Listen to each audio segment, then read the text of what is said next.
اس نشست کے اعتبار سے میرا الوداعی تحفہ ہے آپ کے لیے، اور وہ یہ کہ میری جو دینی، ملی، تاریخی، سیاسی، عمرانی جو سوچ ہے، جو فکر ہے میرا، جو 50 برس سے زائد عرصے کے مطالعے اور غور و فکر پر مبنی ہے، جس مطالعے میں میری آنکھیں بنیادی طور پر قرآن اور حدیث ہیں، لیکن یہ کہ دنیا کا مشاہدہ، کھول آنکھ، زمین دیکھ، فلک دیکھ، فضا دیکھ، دنیا میں کیا ہو رہا ہے، کیا کیا عوامل ہیں، ماضی کیا تھا، ہم کہاں کھڑے ہیں، اب کہاں جانا ہے، اس پر میری ایک سوچ ہے، میرا فکر ہے۔ پھر یہ کہ ہماری اخروی نجات کا دار و مدار کس چیز پر ہے۔ تاریخ کے بہاؤ کو نہ میں روک سکتا ہوں، نہ آپ روک سکتے ہیں، وہ تو ڈانگ بہتا رہے گا، اور اس کو فیصلہ کرنے والا صرف اللہ ہے۔ کسی فرد بشر کے اختیار میں نہیں ہے کہ وہ تاریخ کے بہاؤ کو موڑ دے۔ ہاں، محمد رسول اللہ نے موڑا تھا صلی اللہ علیہ وسلم، لیکن یہ ہے کہ ہم اس تاریخ کے بہاؤ میں تنکوں کی طرح بہتے چلے جائیں، یا یہ کہ ہمیں کچھ کرنا ہے۔ اس اعتبار سے میں اپنے فکر کا خلاصہ آج آپ کی خدمت میں پیش کروں گا، اور میرا اس سلسلہ اجتماعات کے اعتبار سے الوداعی تحفہ ہوگا۔ اب میں آغاز کر رہا ہوں۔ پہلی بات، اس سبب میں 3 باتیں مجھے کہنی ہیں۔ سب سے پہلی بات یہ کہ زندگی کی سب سے بڑی حقیقت موت ہے۔ ہم بھلائے رکھتے ہیں، اپنے ذہن سے اسے دور رکھتے ہیں، لیکن واقعہ یہ ہے کہ زندگی کی سب سے بڑی حقیقت موت ہے۔ خدا کے منکر پیدا ہوئے ہیں، لیکن موت کا انکار کرنے والا تو کوئی پیدا نہیں ہوا۔ اس لیے میں نے آیت آپ کو سنائی، کل نفس ذائقۃ الموت، ہر سی نفس کو موت کا مزہ چکھنا ہے، ہر جاندار کو موت کا مزہ چکھنا ہے۔ ثم الینا ترجعون، پھر ہماری طرف لوٹا دیے جاؤ۔ تو زندگی کی سب سے اہم حقیقت موت، اور موت کے بعد رجوع اللہ، آخرت، یہ سب سے بڑی حقیقت ہے۔ ایک حقیقت سب مانتے ہیں، سب جانتے ہیں، دوسری حقیقت کے اوپر پردہ پڑا۔ میں نے اس اعتبار سے نوٹ کیا، یہ الفاظ قرآن میں 3 مرتبہ ہے، کل نفس ذائقۃ الموت، ہر جاندار کو موت کا مزہ چکھنا ہے۔ انبیاء اس سے مستثنا نہیں رہے، رسول اس سے مستثنا نہیں رہے، اولیاء اللہ مستثنا نہیں رہے۔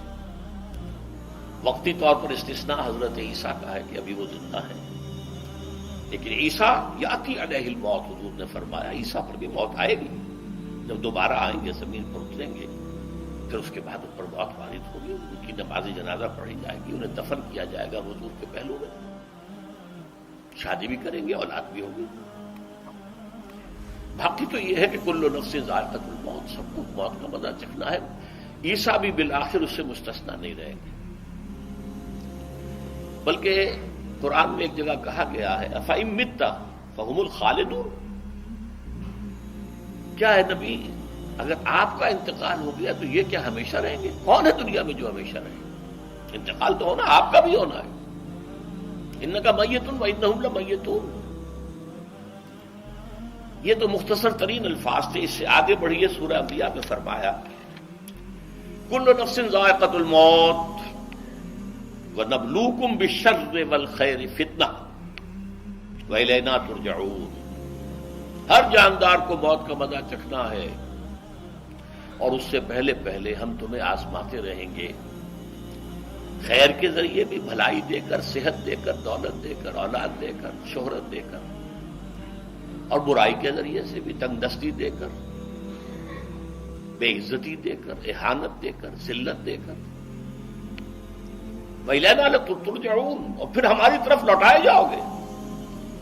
یہ وہ دوسری حقیقت جو میں نے کہا کہ جس پر پردہ پڑا ہوا ہے، بہت بڑا پردہ ہے۔ لوگ یہی سمجھتے ہیں کہ یہی دنیا کی زندگی ہے۔ قرآن کہتا ہے وَإِنَّ الدَّارَ الْآخِرَةَ لَهِيَ الْحَيَوَانُ لَوْ كَانُوا يَعْلَمُونَ، یہ تو آخرت والی زندگی ہے جو اصل زندگی ہے، کاش کے انہیں معلوم۔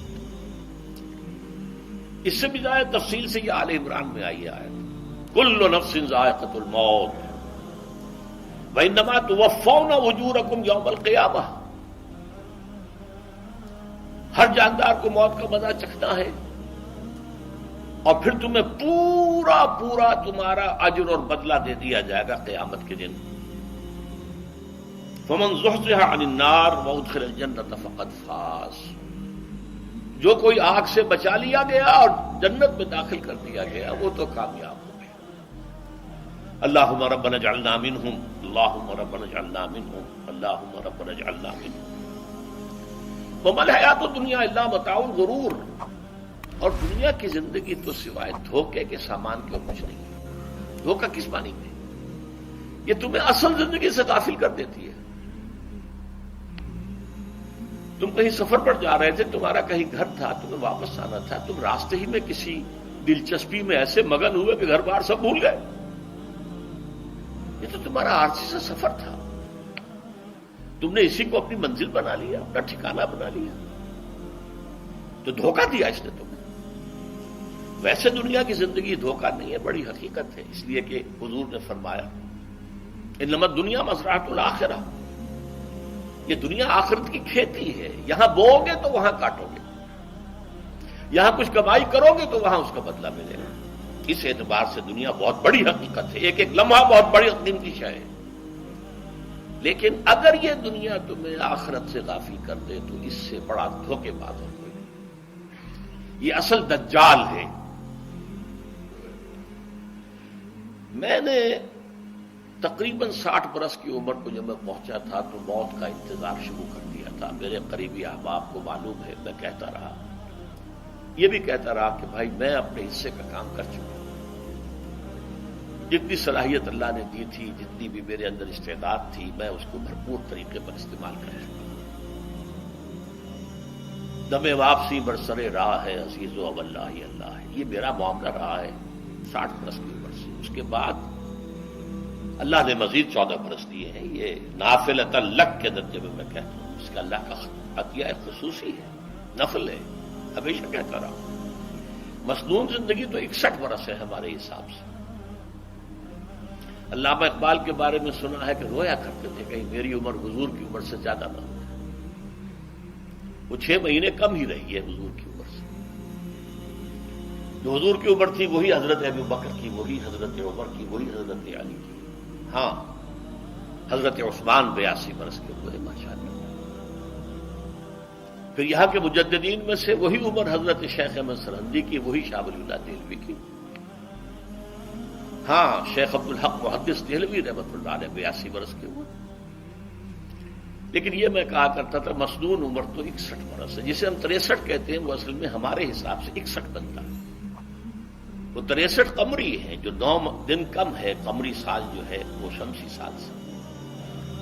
بہرحال میں اس وقت سے منتظر تھا، لیکن جو بھی وقت اللہ نے دیا ہے اللہ کا شکر ہے، وہ مفید کاموں میں لگا ہے۔ ان میں خاص طور پر میں سمجھتا ہوں کہ اللہ کا مجھ پر سب سے بڑا احسان، اور مجھے پر نہیں، بہت بڑے پیمانے پر لوگوں پر جو احسان ہوا ہے، وہ میرا 1998 کا دورہ ترجمہ قرآن ہے جو کراچی میں ہوا تھا۔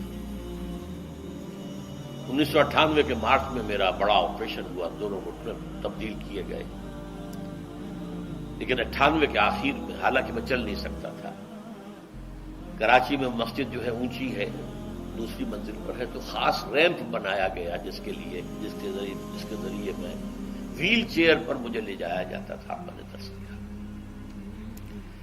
اس درس کی گزشتہ چند سالوں سے پوری دنیا میں جو گونج ہوئی ہے اللہ کے فضل و کرم سے، اللہ کوئی حکمت خداوندی اس کے ساتھ وابستہ ہے۔ اس میں میرے کسی کام کو دخل نہیں ہے، میری کسی کوشش کو دخل نہیں ہے۔ میں نے تو جو درس میں دیتا آ رہا تھا سن 85 سے دورہ ترجمہ قرآن، البتہ یہ بات ضرور ہے کہ میں نے محسوس کیا تھا کہ سن 98 کے اس درس میں دورہ ترجمہ قرآن کے مجھے خصوصی انشراح حاصل تھا۔ میری ساری گفتگو کا حاصل کیا ہے؟